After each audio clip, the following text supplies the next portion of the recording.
अस्सलामुअलैकुम students, hopefully you are fine. आज की इस वीडियो में हम एक केस डिस्कस करेंगे जो कि बहुत इंपॉर्टेंट है पाकिस्तान की हिस्ट्री में और बहुत अहमियत रखता है डेवलपमेंट ऑफ लॉ में। ठीक है, ये बहुत अहम प्ले रोल करता है।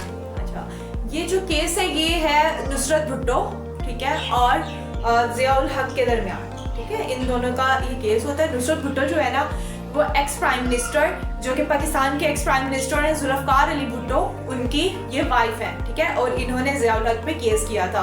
क्यों किया था, कैसे किया था, ये सारा हम डिस्कस करते हैं। इसके आर्गुमेंट्स वगैरह, क्या जजमेंट्स हुई थी, ये सारा कुछ हम डिस्कस करते हैं। सबसे पहले हम इसका बैकग्राउंड देखते हैं। ठीक है, इसके बैकग्राउंड में कि लीगल कॉन्स्टिट्यूशनल केस था, ठीक है, नुसरत भुट्टो वर्सेस ज़ियाउल हक के दरमियान था।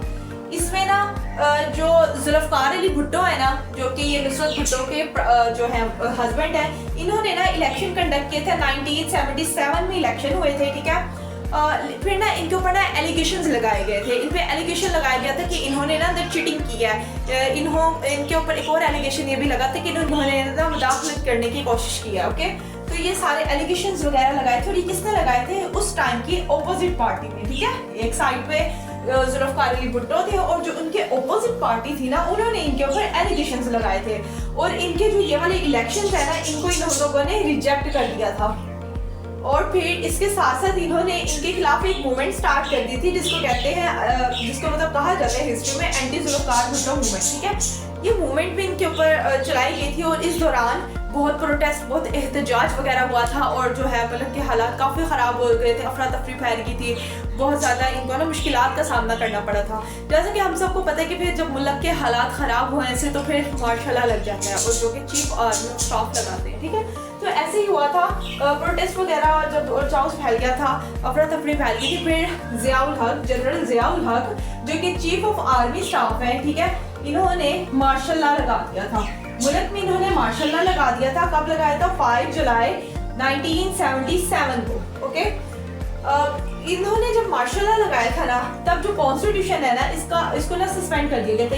ये याद रहे कि इसको ना एब्रोगेट नहीं किया गया था, जस्ट इसको सस्पेंड किया गया था थोड़े टाइम के लिए। ठीक है, नेक्स्ट है जुल्फ़िकार अली भुट्टो और उनके 10 लीडर्स को। जुल्फ़िकार अली भुट्टो के जो 10 लीडर्स हैं, जो कि ये है पीपीपी में है, यानी कि पाकिस्तान पीपल पार्टी, इनके जो 10 लीडर्स हैं उनको जो है जनरल ज़ियाउल हक ने अरेस्ट कर लिया था।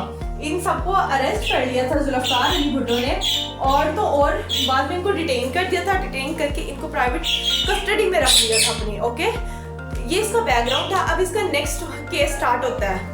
नेक्स्ट फिर केस स्टार्ट होता है सही वाला, जहाँ पर बेगम नुसरत भुट्टो ना रिट पिटीशन फाइल करती हैं। ठीक है, किनके खिलाफ, जनरल ज़ियाउल हक, जो कि chief army of the staff है। ठीक है, उनके लिए रिट पिटीशन फाइल करते हैं। सबसे पहले तो ये रिट पिटीशन फाइल होती कौन सी है, ठीक है, ये पिटीशन फाइल की जाती है। इसमें बताया जाता है अगर जो गवर्नमेंट के ऑफिशियल्स होते हैं, जो गवर्नमेंट के जो काम करने वाले होते हैं, ठीक है, अगर ये लोग इसको सही तरह फॉलो नहीं करते तो ये फाइल की जाती है। इसमें उनको याद करवाया जाता है कि आपका क्या काम है और आपको ये कैसे करना है, मतलब बताया जाता है, उनको वार्निंग कह सकते हैं, हम दी जाती है। ठीक है, नेक्स्ट रिट पिटीशन फाइल होती है, किसके तहत, आर्टिकल 148 क्लॉज 3 के तहत। ठीक है, पिटीशन फाइल किया जाता है। इसमें कहा क्या जाता है क्लॉज 3 में, ये कि फंडामेंटल राइट्स की अगर वायलेशन होती है ना, तो इसका जो मतलब मुकदमा है वो जाता है हाई कोर्ट में। ठीक है, लेकिन अगर पब्लिक इंपॉर्टेंस की अगर बात है तो वो डायरेक्टली सुप्रीम कोर्ट में जाता है। तो इसके साथ भी ऐसा ही हुआ था। इन्होंने जो रिट फाइल की थी वगैरह, तो वो सीधा सुप्रीम कोर्ट में गई थी। ठीक है, सुप्रीम कोर्ट में गई थी in the detention of his husband Zulfikar Ali Bhutto.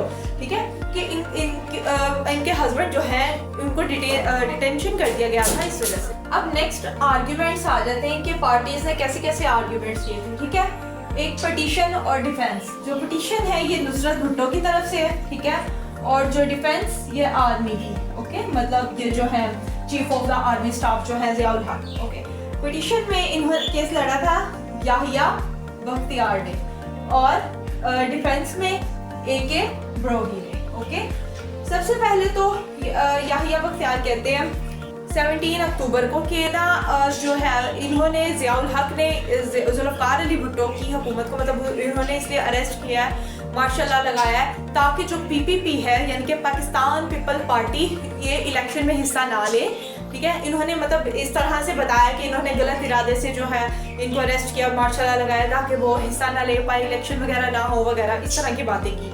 Next फिर की तरफ से आर्ग्यूमेंट था, इन्होंने ना रेफरेंस दिया था आसमा जिलानी केस का, जो कि 1969 का केस है। इसके ऊपर भी वीडियो एक अलग बनाई हुई है मैंने, ठीक है। इस केस का इन्होंने रेफरेंस दिया था क्योंकि इस केस में हुआ यूं था कि जो आसमा जिलानी के फादर जो है ना, इनको भी मतलब ऐसे डिटेन कर लिया गया था, अरेस्ट कर लिया गया था, मार्शल लॉ लगा दिया गया था।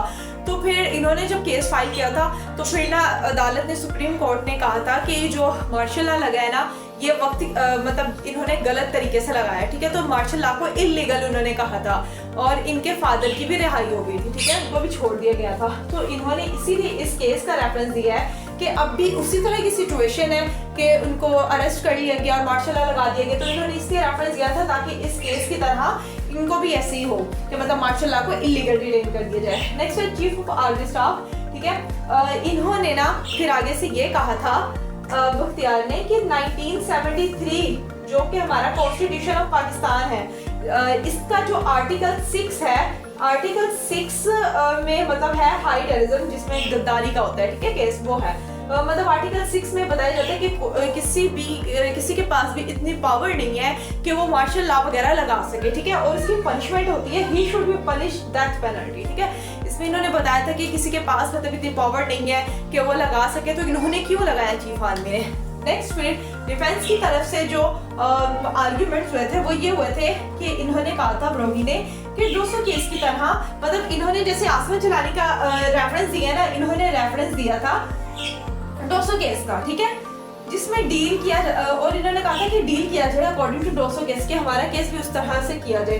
200 केस में हुआ पता क्या था, 200 केस में 1958 का जो है ना मार्शल लॉ, 1958 का मार्शल लॉ लगाया गया था और मतलब बताया गया था कि वक्त की ज़रूरत है तो मार्शल लॉ की भी ज़रूरत है, तो ये चीज़ें बताई गई थी। तो इन्होंने कहा कि 200 केस की तरह मतलब इसको हल किया जाए, क्योंकि इन्होंने कहा था कि मार्शल लॉ जो है ना वो वक्त की ज़रूरत है अब, ताकि फेयर और फ्री हो सब लोग और फंडामेंटल राइट्स वगैरह की वायलेशन ना हो। जबकि इलेक्शंस के बाद बहुत सी अफरा तफरी वगैरह हो रही थी, प्रोटेस्ट वगैरह हो रही थी, तो ये सारा कुछ हुआ था। तो इसके बाद जो अदालत है, अदालत ने जजमेंट दी थी डॉक्ट्राइन ऑफ नेसेसिटी, ठीक है, इस नज़रिए पे उन्होंने फैसला दिया था। उन्होंने कहा था कि जो मार्शल लॉ है ना वो वक्त की ज़रूरत है और ये इलीगल नहीं है, ठीक है। तो मतलब ये हार गई थी केस जो है, और इनके मतलब जिनको अरेस्ट किया गया था जुल्फ़िकार अली भुट्टो को, इनको फिर रिहाई नहीं हुई थी क्योंकि अदालत ने यही कह दिया था कि वक्त की ज़रूरत थी इसलिए मार्शल लॉ लगा। तो बस ये फिर इसका केस था। लेकिन अगर आप लोग इसको मज़ीद स्टडी करना चाहते हैं तो आप गूगल में सिंपल ये लिखें, आपके पास पूरा केस आ जाएगा। ये दुआ में याद रखिएगा। अल्लाह हाफिज़, टेक केयर।